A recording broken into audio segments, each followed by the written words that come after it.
All right, part one, Venus.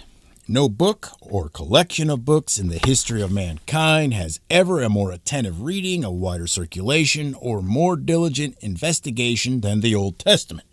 R.H. Pfeiffer, Introduction to the Old Testament. Chapter 1, The Most Incredible Story.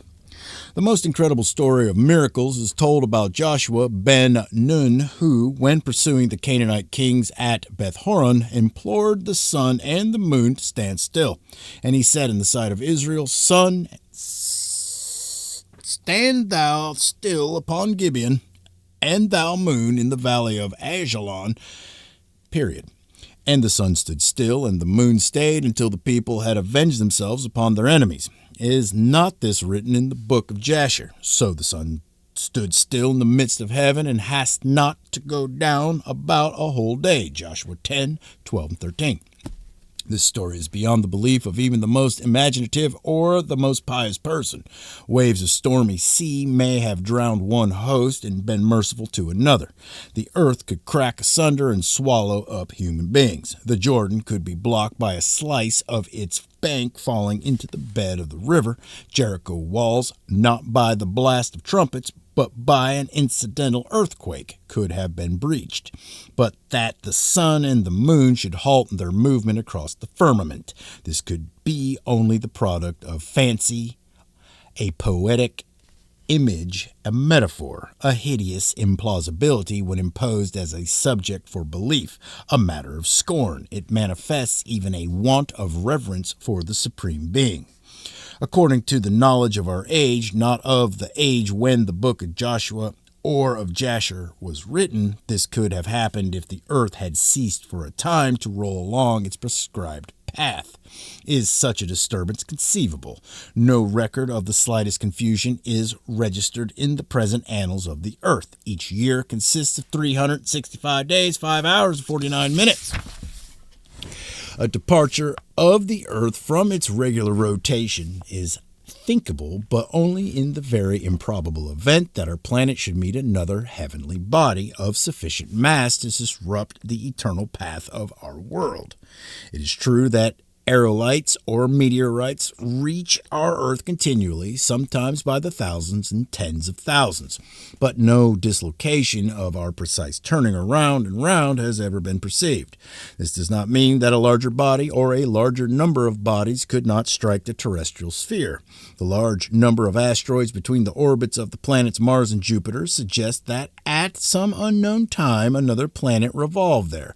Now only these meteorites follow approximately the path along which the destroyed planet circled the sun.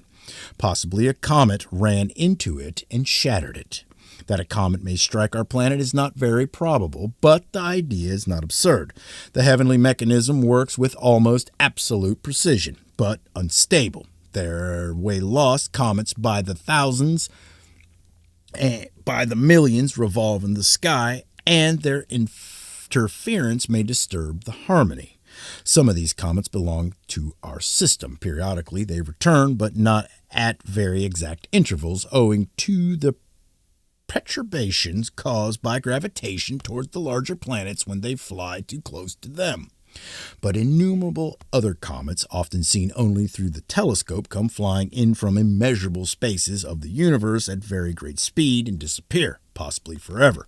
Some comets are visible only for hours, some for days or weeks or even months. Might it happen that the earth under our feet, would roll towards perilous collision with a huge mass of meteorites, a trail of stones flying at enormous speed around and across our solar system. This probability was analyzed with fervor during the last century, from the time of Aristotle, who asserted that a meteorite which fell at Aegiospotami when a comet was glowing in the sky had been lifted from the ground by the wind and carried in the air and dropped over that place until the year 1803, when, on April 26th, a shower of meteorites fell at L'Aigle in France and was investigated by Biot for the French Academy of Sciences, the scholarly world. And in the meantime, there lived Copernicus, Galileo, Galilei, Kepler, Newton, and Huygens. did not believe that such a thing as a stone falling from the sky was possible at all. Man. And this despite many occasions when stones fell before the eyes of a crowd, as did the aerolite in the presence of Emperor Maximilian and his court in Ensheim, Alsace, on November 7th, 1492. Only shortly before 1803, the Academy of Sciences of Paris refused to believe that, on another occasions, stones had fallen from the sky. The fall of meteorites on July 24, 1790, in the southwest France was pronounced un phénomène physiquement impossible. Since the year 1803, however, scholars have believed that stones fall from the sky. If a stone can collide with the earth, and occasionally a shower of stones, too, cannot a full-size comet fly into the face of the earth. It was calculated that such a possibility exists, but that it is very unlikely to occur. If the head of a comet should pass very close to our path so as to affect a distortion in the career of the earth, another phenomenon besides the disturbed movement of the planet would probably occur. A rain of meteorites would strike the earth and would increase to a torrent. Stones scorched by flying through the atmosphere would be hurled on home and head. In the book of Joshua, 2 verses before the passage about the sun that was suspended on a high for a number of hours without moving to the occident, we find this passage. As they, the Canaanite kings, fled from before Israel and were in there going down to Beth-horon, the Lord cast down great stones from heaven upon them unto Azekah, and they died. They were more which died with hailstones, stones of Barad, than they whom the children of Israel slew with the sword. The author of the book of Joshua was surely ignorant of any connection between the two phenomena. He could not be expected to have had any knowledge about the nature of aerolites, about the forces of attraction between celestial bodies, and the like. As these phenomena were recorded to have occurred together, it is improbable that the records were invented. The meteorites fell on the earth in a torrent. They must have fallen in very great numbers, for they struck down more warriors than the swords of the adversaries. To have killed persons by the hundreds or thousands in the field, a cataract of stones must have fallen. Such a torrent of great stones would mean that a train of meteorites or a comet had struck our planet. The quotation in the Bible from the book of Jasher is laconic and may give the impression that the phenomenon of the motionless sun and moon was local, seen only in Palestine between the valley of Ajalon and Gibeon. But the cosmic character of the prodigy is pictured in a thanksgiving prayer ascribed to Joshua. Sun and moon stood still in heaven, and thou didst stand in thy wrath against our oppressors. All the princes of the earth stood up, the kings of the nations had gathered themselves together. Thou didst destroy them in thy fury, and thou didst ruin them in thy rage. Nations raged from fear of thee, kingdoms tottered because of thy wrath. Thou didst pour out thy fury upon them, thou didst terrify them in thy wrath. The earth quaked and trembled from the noise of thy thunders. Thou didst pursue them in thy storm, thou didst consume them in the whirlwind. Their carcasses were like rubbish. The wide radius over which the heavenly wrath swept is emphasized in the prayer, all the kingdoms tottered.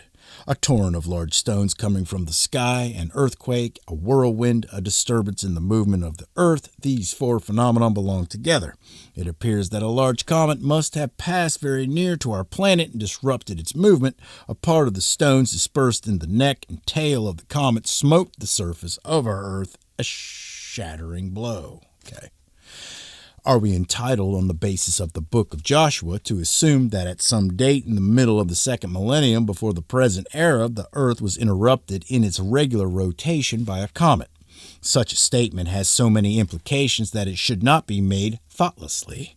To this I say that though the implications are great and many, the present research in its entirety is an interlinked sequence of documents and other evidence, all of which in common carry the weight of this and other statements in this book. The problem before us is one of mechanics. Points on the outer layers of the rotating globe, especially near the equator, move at a higher linear velocity than points on the inner layers, but at the same angular velocity. Consequently, if the Earth were suddenly stopped or slowed down in its rotation, the inner layers might come to rest or their rotational velocity might be slowed, while the outer layers would still tend to go on rotating. This would cause friction between the various liquid or semi-fluid layers, creating heat. On the outermost periphery, the solid layers would be torn apart, causing mountains and even continents to fall or rise. As I shall show later, mountains fell and others rose from level ground. The earth with its oceans and continents became heated, the sea boiled in many places, and rock liquefied. Volcanoes ignited the forest, and forests burned. Would not a sudden stop by the Earth rotating at a little over 1,000 miles an hour at its equator mean a complete destruction of the world? Since the world survived, there must have been a mechanism to cushion the slowing down of terrestrial rotation, if it really occurred, or another escape for the energy of motion besides transformation into heat, or both. Or, if rotation persisted undisturbed, the terrestrial axis may have tilted in the presence of a strong magnetic field, so that the sun appeared to lose for hours its diurnal movement. These problems are kept in sight and are faced in the epilogue of this volume.